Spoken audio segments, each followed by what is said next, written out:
Malam itu, suasana mencekam di sebuah gang sempit. Suara teriakan, langkah kaki berlari, dan dentingan benda keras terdengar bersahutan. Seorang remaja tergeletak di jalan. Tangannya gemetar, napasnya tersengal. Di sekelilingnya, teman-temannya justru kabur meninggalkannya. Dalam keadaan setengah sadar, ia berbisik pelan. Kenapa semuanya jadi begini? Malam itu suasana di sebuah gang sempit terasa berbeda dari biasanya. Lampu jalan redup, suara anjing menggonggong terdengar dari kejauhan, dan beberapa warga memilih menutup pintu rapat lebih awal. Tiba-tiba suara langkah kaki berlari memecah keheningan. Beberapa remaja terlihat panik, berlari terburu-buru sambil sesekali menoleh ke belakang. Nafas mereka terengah, wajah mereka tegang. Di tangan mereka masih terlihat benda-benda keras yang tadi dipakai. Buruan kabur, ada warga, teriak salah satu dari mereka. Tanpa pikir panjang, mereka semua berpencar meninggalkan lokasi. Namun di tengah jalan itu, ada satu orang yang tertinggal. Seorang pelajar berseragam, tergeletak di aspal dingin. Tubuhnya lemas, tangannya gemetar, dan napasnya tidak beraturan. Ia mencoba bangun, tapi tidak kuat. Matanya melihat ke arah teman-temannya yang tadi masih bersama. Tapi satu persatu dari mereka menghilang. Tidak ada yang kembali. Tidak ada yang menolong. Dalam kondisi hampir tidak sadar, pelajar itu berbisik pelan. "Kenapa gue ditinggal?" Suara sirine mulai terdengar dari kejauhan. Lampu kendaraan mendekat, memantul di wajahnya yang penuh ketakutan. Malam itu bukan sekadar tawuran biasa. Itu jadi awal dari sesuatu yang jauh lebih buruk. Beberapa hari sebelum kejadian itu, di sebuah sekolah menengah, ada seorang pelajar bernama Raka. Anak kelas 2 yang dikenal cukup berani, tapi juga sering bikin masalah. Di kelas, Raka jarang benar-benar fokus belajar. Ia lebih sering ngobrol, tertawa keras, atau bahkan keluar masuk kelas tanpa izin. "Rak, lo ikut nongkrong nanti malam kan?" tanya Denny, teman dekatnya. Raka tersenyum santai. "Pastilah. Ada kabar seru," katanya. Denny mendekat, menurunkan suara. "Anak sekolah sebelah nantang kita. Katanya kita penakut." Raka langsung tertawa kecil. "Penakut? Salah orang mereka." Sejak saat itu, wajah Raka berubah. Ada rasa tertantang yang muncul. Bagi Raka, ini bukan sekadar ajakan. Ini soal harga diri. Sepulang sekolah, Raka tidak langsung pulang. Ia memilih berkumpul dengan kelompoknya di sebuah warung kecil pinggir jalan. Mereka ngobrol, merencanakan sesuatu, dan saling memancing emosi. "Kalau kita diam, nama kita habis," kata salah satu dari mereka. "Iya, kita harus turun," sahut yang lain. Raka hanya diam sebentar, lalu mengangguk. "Gas. Kita buktiin." Di rumah, suasana sangat berbeda. Ibunya sudah menunggu sejak sore. Wajahnya terlihat cemas saat Raka akhirnya pulang. "Kamu dari mana aja, Nak?" tanya ibunya pelan. "Biasalah, Bu." "Nongkrong," jawab Raka singkat. Ibunya mendekat, menatap wajah anaknya dengan penuh khawatir. "Ibu dengar kamu sering ikut berantang." "Itu benar." Raka langsung menghela napas. "Ah, Bu, cuma masalah kecil." Ibunya menggeleng pelan. "Masalah kecil bisa jadi besar. Ibu cuma takut kamu kenapa-napa." Raka mulai terlihat tidak sabar. "Udah, Bu." Raka tahu batas. Tanpa menunggu jawaban, ia langsung masuk ke kamar. Malam itu, Raka berbaring sambil menatap langit-langit. Di kepalanya hanya ada satu hal. Tantangan dari sekolah lain. Rasa ingin diakui. Dan keinginan untuk menang. Tanpa ia sadari, langkah yang ia pilih malam itu perlahan membawanya menuju kejadian yang tidak akan pernah ia bayangkan. Dan malam kelam itu sudah semakin dekat. Keesokan harinya, suasana sekolah terasa biasa saja bagi sebagian orang. Tapi tidak bagi Raka dan kelompoknya. Sejak pagi, mereka sudah saling lempar pandang. Seolah ada rahasia yang hanya mereka yang tahu.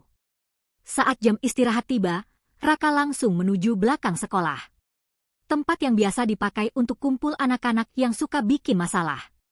Denny sudah ada di sana, bersama beberapa teman lain.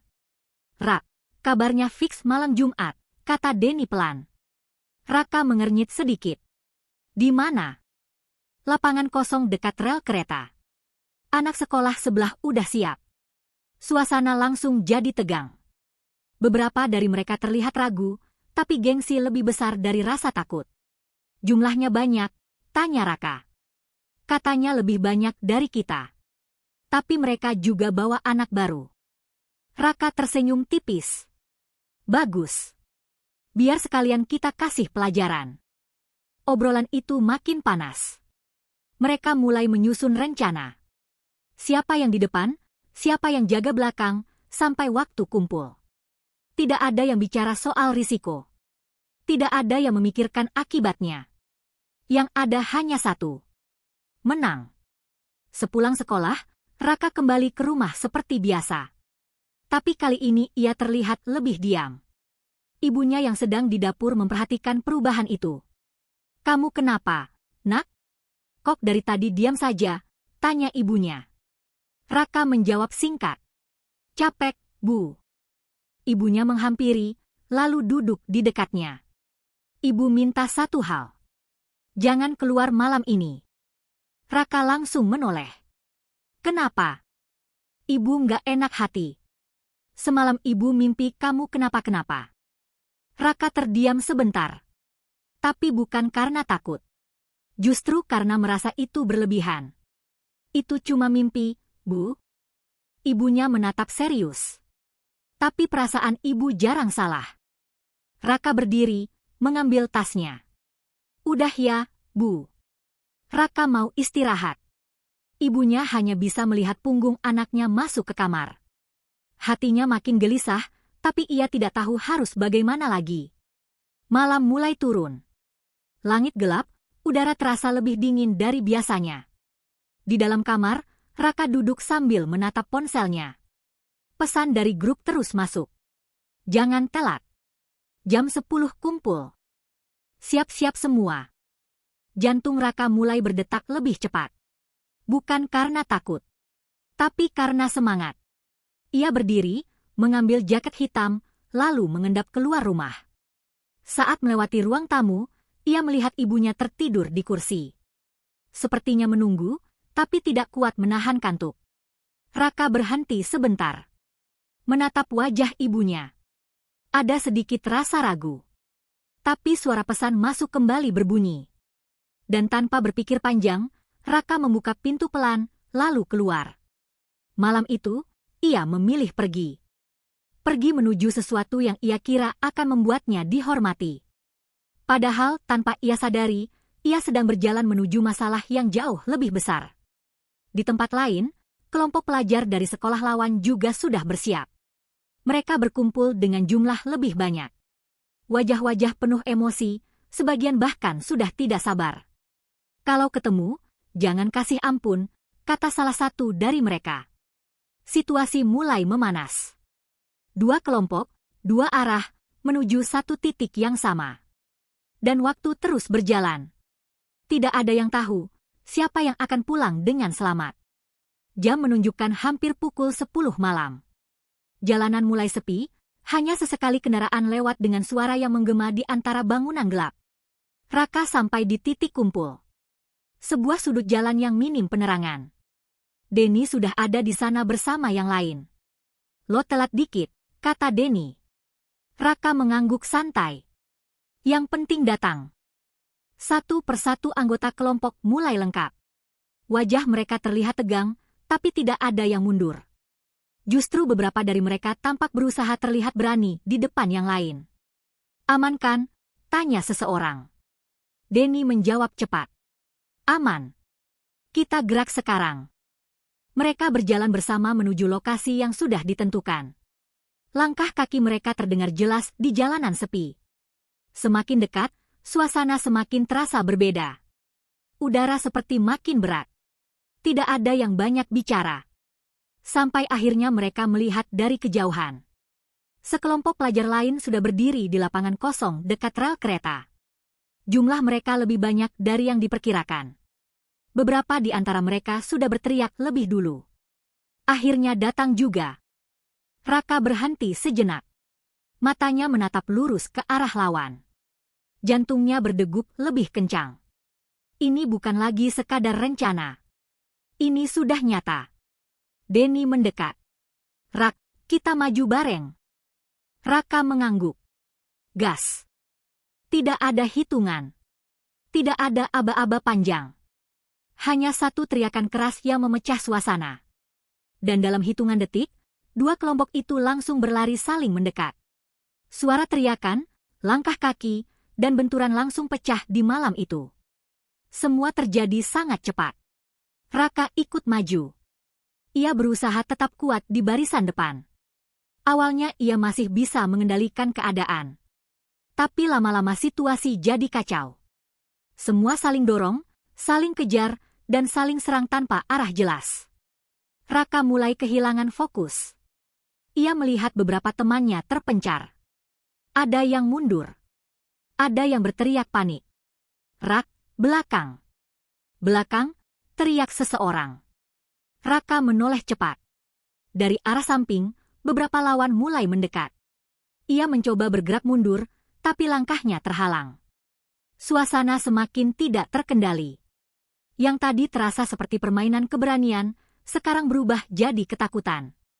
Untuk pertama kalinya malam itu, Raka merasa ada yang salah. Ini bukan seperti yang ia bayangkan. Tiba-tiba dari kejauhan terdengar suara warga. Hei! Bubar! Bubar! Beberapa lampu rumah menyala. Situasi langsung berubah. Satu persatu mulai panik. Cabut! Cabut! Teriak seseorang. Dalam sekejap, kelompok itu pecah. Semua berlari menyelamatkan diri.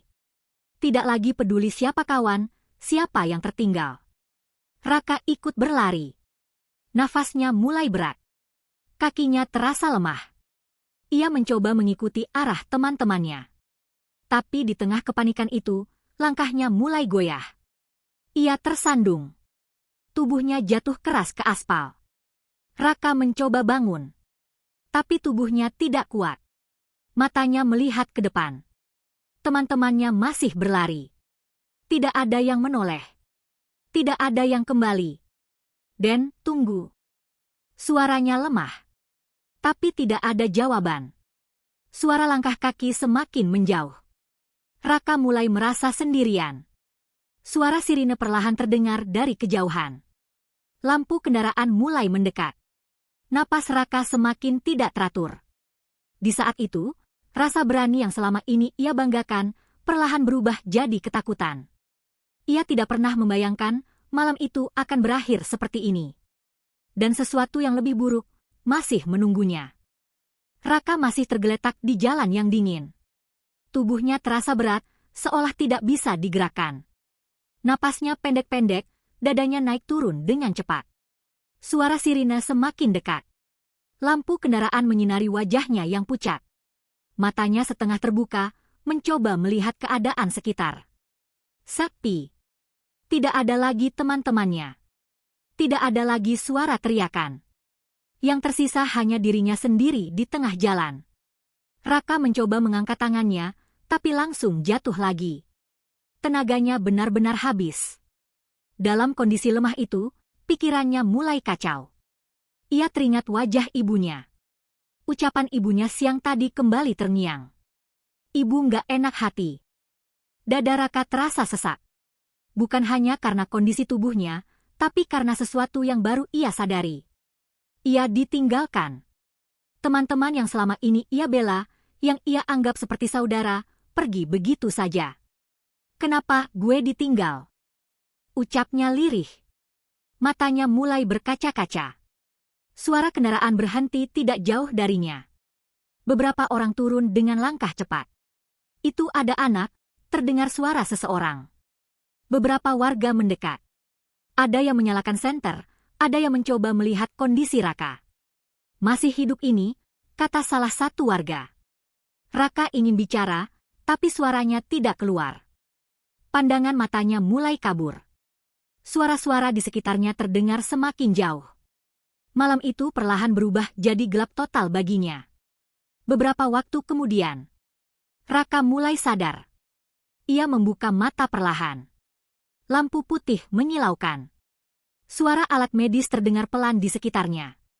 Ia mencoba menggerakkan kepala, tapi terasa sakit.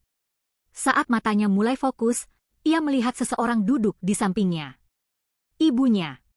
Wajahnya terlihat lelah, matanya sembab seperti habis menangis lama. Saat melihat Raka membuka mata, ibunya langsung mendekat.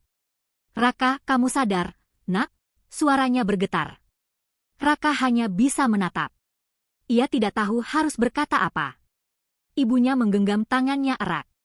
"Ibu sudah bilang, jangan keluar malam," ucapnya dengan suara pelan, penuh rasa sakit.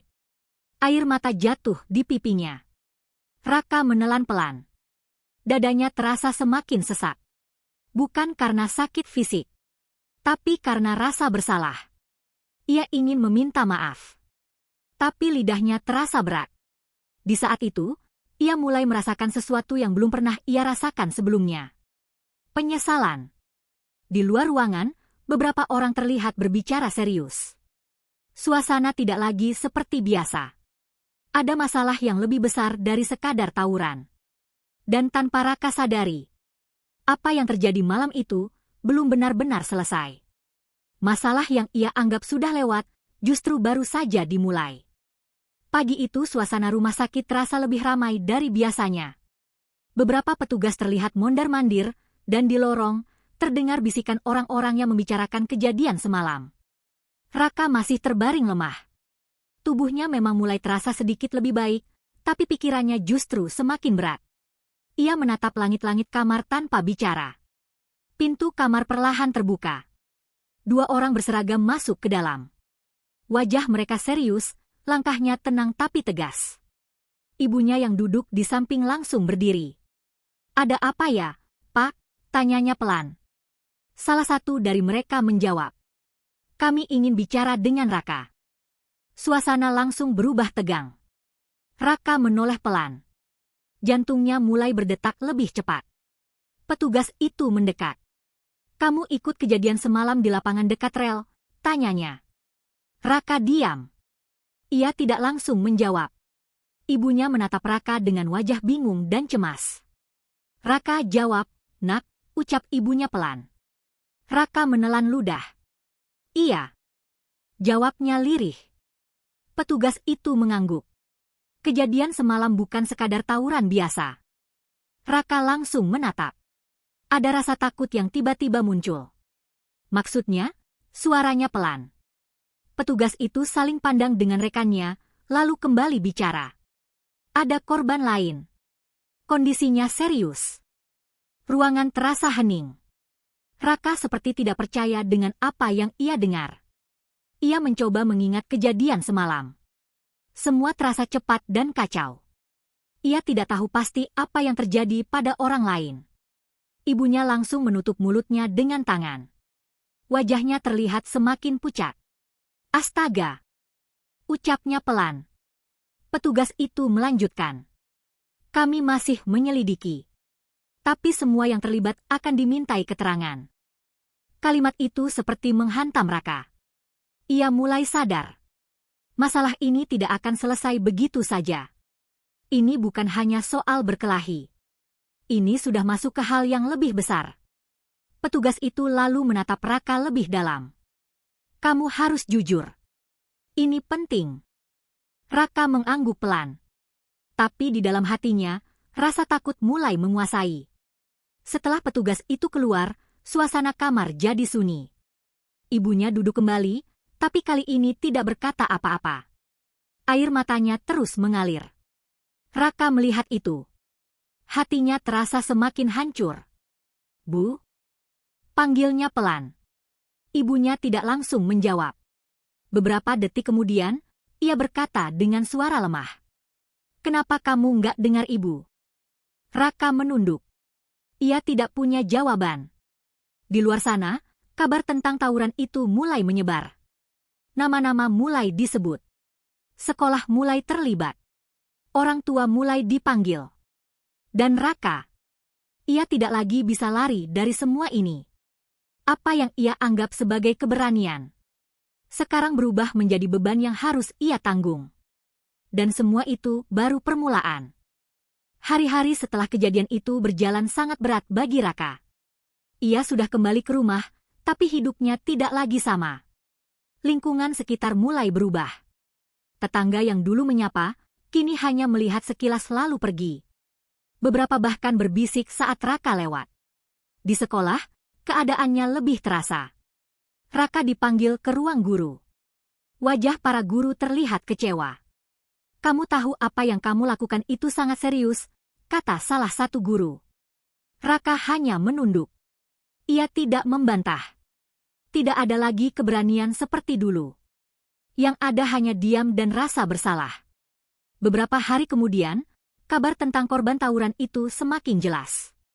Seorang pelajar dari pihak lawan mengalami kondisi yang sangat parah dan harus menjalani perawatan panjang. Kabar itu membuat Raka semakin terpukul. Ia mulai sulit tidur. Setiap malam, bayangan kejadian itu terus muncul di pikirannya. Suara teriakan, kepanikan, dan saat ia ditinggalkan sendirian. Semua terasa nyata. Suatu malam, Raka duduk sendirian di kamarnya. Ia menatap tangannya sendiri. Tangannya yang dulu ia banggakan karena berani melawan siapa saja. Sekarang terasa berbeda. Ada rasa takut. Ada rasa menyesal. Dan ada rasa bersalah yang terus menghantui. Perlahan air matanya jatuh. "Kalau saja gue dengar ibu," ucapnya pelan. Di luar kamar, ibunya masih terbangun. Ia mendengar suara itu. Air matanya kembali jatuh. Namun kali ini bukan hanya karena sedih. Tapi karena ia tahu, anaknya akhirnya sadar. Keesokan harinya, Raka memberanikan diri melakukan sesuatu yang tidak pernah ia lakukan sebelumnya.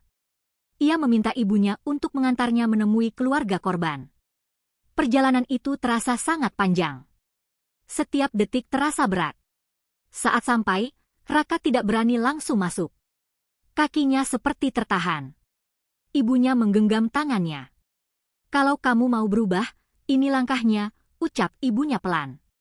Raka mengangguk. Dengan langkah pelan, ia masuk. Suasana di dalam rumah itu sunyi. Saat bertemu keluarga korban, Raka langsung menunduk dalam. "Saya minta maaf," ucapnya dengan suara bergetar. Tidak ada pembelaan. Tidak ada alasan. Hanya penyesalan yang tulus. Momen itu terasa sangat berat.